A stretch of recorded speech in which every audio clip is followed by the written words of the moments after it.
पराठे तो आपके घर में डेली के बनते हैं, लेकिन आज मैं आपके साथ कुछ अलग दूंगी। ये जायकेदार और लाजवाब बनने वाला पराठा अगर आप एक बार बनाएंगे ना, तो आपके बच्चे तो बच्चे बड़े भी आपके फ़ैन हो जाएंगे, क्योंकि ये बनता ही इतना लाजवाब है। ये ढेर सारे मसालों से भरा हुआ पराठा किस तरीके से बनाया जाता है, चलिए शुरू करते हैं। बिस्मिल्लाहिर्रहमानिर्रहीम। तो ये मज़ेदार से पराठे बनाने के लिए यहाँ पर सबसे पहले हम डो तैयार कर लेते हैं।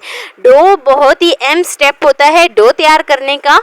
तो यहाँ पर मैंने आटा ले लिया है, ये आम चक्की का आटा है। इसमें नमक डालूंगी आधा चम्मच नमक ऐड करने के बाद अब बारी आती है कि जो पराठे होते हैं वो नरम कैसे बनते हैं। बिल्कुल जो है ना नरम हम उसको बनाएंगे, तो उसके लिए हम इसमें शामिल करेंगे घी। 1 चम्मच भर के मैं इसमें घी शामिल कर रही हूँ। अच्छे तरीके से हम घी की मिक्सिंग कर लेते हैं। यहाँ पर हम सबसे पहले घी को मिक्स कर लेते हैं। अच्छे तरीके से हम घी को मिक्स करेंगे, उसके बाद हम इसमें पानी ऐड करेंगे। तो थोड़ा थोड़ा करके मैं इसमें पानी ऐड करूँगी ताकि अच्छे तरीके से हमारी डो तैयार हो जाए। ये वाली जो डो है वो बहुत ज़्यादा नरम भी नहीं होनी चाहिए, बहुत ज़्यादा जो है ना सख्त भी नहीं होनी चाहिए। अच्छी तरीके से इसको मिक्स कर लेती हूँ ताकि डो जो है वो सारी इस तरीके से रेडी हो जाए। तो अभी जो है ना डो को मैं रेस्ट पे छोड़ती हूँ तकरीबन 1 घंटे के लिए। 1 घंटे के लिए मैं लाजमी इसको रेस्ट दे रही हूँ, तभी हमारे पराठे बहुत ही अच्छे और परफेक्ट तरीके से तैयार होंगे। तो यहाँ पर मैंने इसको रेस्ट पे छोड़ा है तकरीबन 1 घंटे के लिए। तो 1 घंटा हो जाने के बाद डो को अच्छे तरीके से रेस्ट मिल चुका है। अब मैं इसको रेडी कर लेती हूँ, इसको गूंद लेती हूँ इस तरीके से। तो अच्छे तरीके से मैं इसको गूंथती हूँ। जैसे ही हमारी डो रेडी हो जाए, ये डो जो है आपने बहुत ज़्यादा सख्त भी नहीं होनी चाहिए और बहुत ज़्यादा नरम भी नहीं होनी चाहिए। तो इस तरीके से हमारी डो जो है वो रेडी हो गई है। इसको मैं आप चाहें तो इस स्टेज पर इसको रेस्ट पे छोड़ सकते हैं 15 मिनट के लिए। 10 से 15 मिनट के लिए आप इसको रेस्ट पे छोड़ सकते हैं, लेकिन ज़रूरत भी नहीं है क्योंकि हमने 1 घंटा पहले इसको छोड़ दिया था रेस्ट पे। तो इसीलिए जो है ना मैं स्टार्ट कर देती हूँ पराठे बनाना। तो अब हम क्या करेंगे कि यहाँ पर मैंने खुश्क आटा ले लिया है। इस तरीके से हाथों में इस तरीके से हम खुश्क आटा लगाएंगे। थोड़ा सा हम आटा लेंगे और फिर मैं इसका एक पेड़ा बना लेती हूँ। तो सारे पेड़े जितने भी मैंने रेडी करने हैं मैं इसी तरीके से बना लेती हूँ, बिल्कुल गोल गोल। अच्छा, पेड़े जो है ना बहुत ज़्यादा बड़े भी आपने नहीं रखने और बहुत ज़्यादा छोटे भी नहीं रखने। आम जैसे हम डेली रूटीन में पराठे बनाते हैं ना, तो उसके लिए पेड़े तैयार करते हैं, बिल्कुल इसी तरीके से हम पेड़ा रेडी करेंगे और इसको बेल लेते हैं। बस कुछ भी नहीं करना, हम जल्दी से इसको बेल लेते हैं रोटी की तरह। इसको हम पतला बेलेंगे। रोटी को तैयार करने के बाद अभी मैं इसके ऊपर घी लगा लेती हूँ। अच्छे तरीके से घी लगाने के बाद इसको फैला लेती हूँ। पूरी रोटी के ऊपर मैं इस तरीके से घी फैलाती हूँ और इसके ऊपर मैदा डस्ट करती हूँ। और अभी मैं इसकी कटिंग कर लेती हूँ। पिज़्ज़ा कटर से मैं इसकी कटिंग करती हूँ इस तरीके से। तो जल्दी से कटिंग करने के बाद अब हम इसके एक साइड से हम इस तरीके से रोल करते जाएंगे और एंड तक इसको रोल करेंगे। और साथ ही अब हम इसको दूसरे के ऊपर इसी तरीके से रोल करेंगे और एंड तक रोल करते जाएंगे। फिर हम तीसरे जो हमने कट कर रखा था इसके ऊपर रखेंगे और रोल कर देंगे। तो इस तरीके से सारी रोटी जितनी भी मैंने कट करके रखी थी उसको इस तरीके से रोल कर लेती हूँ। रोल करने के बाद फाइनल हमारा पेड़ा जो है फिर से रेडी हो गया है कुछ इस शेप में। तो अभी हम नेक्स्ट स्टेप की तरफ चलते हैं। फ़िलहाल हम पेड़े बनाकर रेडी कर लेते हैं। सारे पेड़े जितने भी मैंने पराठे तैयार करने हैं उनके पेड़े बनाकर मैं इस तरीके से रख देती हूँ। तकरीबन 5 से 6 मिनट के लिए इनको रेस्ट मिल जाएगा। और अभी हम नेक्स्ट स्टेप की तरफ चलते हैं। नेक्स्ट स्टेप में इसके लिए बैटर तैयार कर लेती हूँ, जिसके ऊपर हम जो है ना बहुत ही मज़ेदार और लाजवाब से पराठे रेडी करेंगे। तो उसके लिए सबसे पहले हम क्या करेंगे, पेड़ों को हम साइड पे करते हैं और यहाँ पर मैंने 2 अदद अंडे लिए हैं। अंडों को तोड़ने के बाद एक बड़े से ट्रे में इस तरीके से डाल लेती हूँ।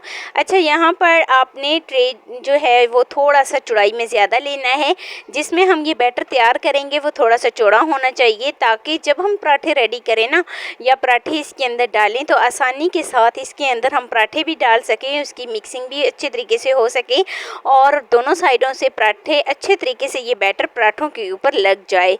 तो अभी मैंने अंडे इसमें ऐड किए हैं, साथ ही मैं इसमें कुटी हुई लाल मिर्च ऐड कर देती हूँ।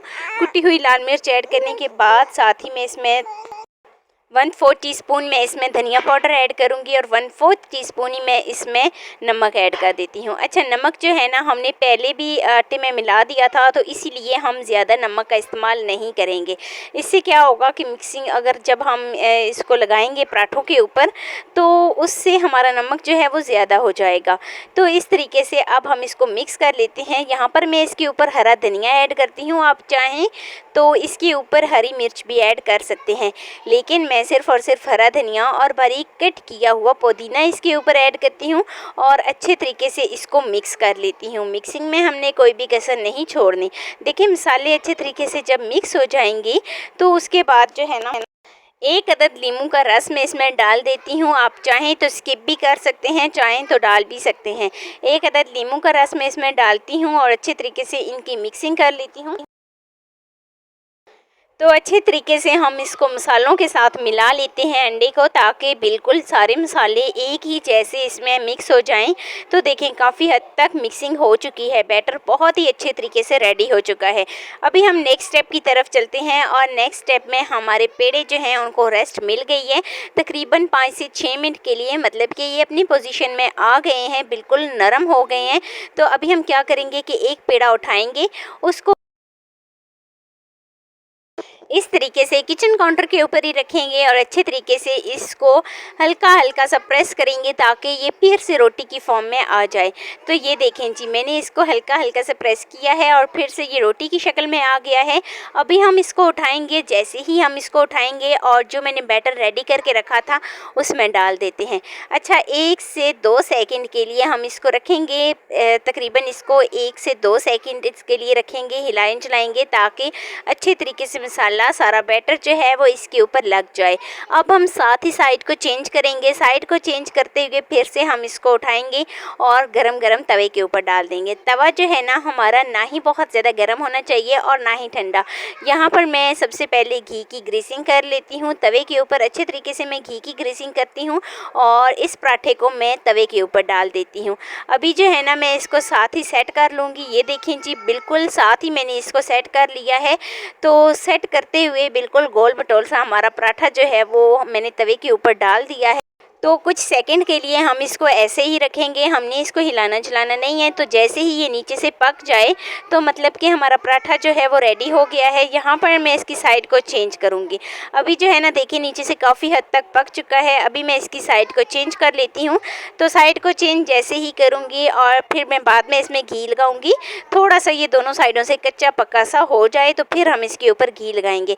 तो देखें, दूसरी साइड पर भी थोड़ा सा पक चुका है। अभी हम इसके ऊपर घी लगाते हैं। अंडा भी बहुत ही अच्छे तरीके से जो है ना इसके ऊपर साथ इसके चिपट गया है। तो अभी हम इसके ऊपर घी लगा लेते हैं। आप चाहें तो ऑयल भी लगा सकते हैं, लेकिन मैं इसके ऊपर घी लगाती हूँ। घी से बहुत ही क्रिस्पी पराठा रेडी होता है। तो इस तरीके से मैं इसके ऊपर घी लगाती हूँ। साइड को चेंज करूँगी और इसको उलट पुलट करते हुए दोनों साइडों से जैसे ही इसको प्यारा सा गोल्डन सा कलर आ जाए, साइड को चेंज करते हुए दोनों साइडों से देखें जी, बहुत ही अच्छे तरीके से हमारा पराठा रेडी हो गया है। तो इसी तरीके से हम स्पैचुला की मदद से हल्का सा प्रेस करेंगे ताकि जिस साइड पे गोल्डन सा कलर नहीं आया उधर भी गोल्डन सा कलर आ जाए। तो अभी जो है ना हम स्पैचुला की मदद से इसको दरमियान दोनों साइडें इसकी पकड़ कर कुछ इस तरीके से प्रेस करेंगे ताकि इसमें लच्छे बन जाएं। तो अभी देखें जी, हमारा पराठा जो है वो बहुत ही जायकेदार सा बनकर रेडी हो गया है। मैं इसको हफ्ते में एक बार तो लाजमी बनाती हूँ। ये मज़ेदार से पराठा हमारा बनकर रेडी हो गया है। सारे पराठे जितने भी हैं मैं बिल्कुल इसी तरीके से इनको तैयार कर लेती हूँ। बहुत ही अहम स्टेप है यहाँ पे कि हमने सबसे पहले क्या करना है कि डो तैयार करनी है। डो को रेस्ट लाजमी देना है। डो को जब हम रेस्ट देंगे ना, और सबसे अहम बात कि हमने ये वाली जब डो तैयार करनी है ना, तो थोड़ा सा हम आटा जो है वो सख्त रखेंगे। अगर हम थोड़ा सा आटा सख्त रखेंगे तो इससे क्या होगा कि पराठे जब हम इसको बैटर में डालेंगे तो आसानी के साथ हम उसी बैटर में इसको उलट पुलट कर सकेंगे। आसानी के साथ हम इसको उलट पुलट भी कर सकेंगे, उठाएंगे और तवे के ऊपर भी डाल लेंगे। थोड़ा सा हम बैटर को जो है ना सख्त रखेंगे। तो लीजिए जी, मज़ेदार से हमारे पराठे रेडी हो गए हैं। ये है जी इसकी फाइनल लुक। अच्छा, यहाँ पर अगर आपको वीडियो अच्छी लगी हो तो लाइक कर देना। फर्स्ट टाइम है चैनल पे तो चैनल को लाजमी सब्सक्राइब कर देना और बेल आइकॉन को लाजमी प्रेस कर देना ताकि मेरी डेली वीडियो आप तक पहुँच सके। दोस्तों के साथ साथ, रिश्तेदारों के साथ शेयर लाजमी करना और मुझे एक प्यारा सा खूबसूरत सा फीडबैक लाजमी देना कि मेरी आपको आज की वीडियो कैसी लगी। मिलते हैं जी नेक्स्ट वीडियो में एक नई और बहुत ही मज़ेदार सी रेसिपी के साथ। अपना बहुत सारा ख्याल रखना, अपने से ज़्यादा दूसरों का। अल्लाह हाफ़िज़।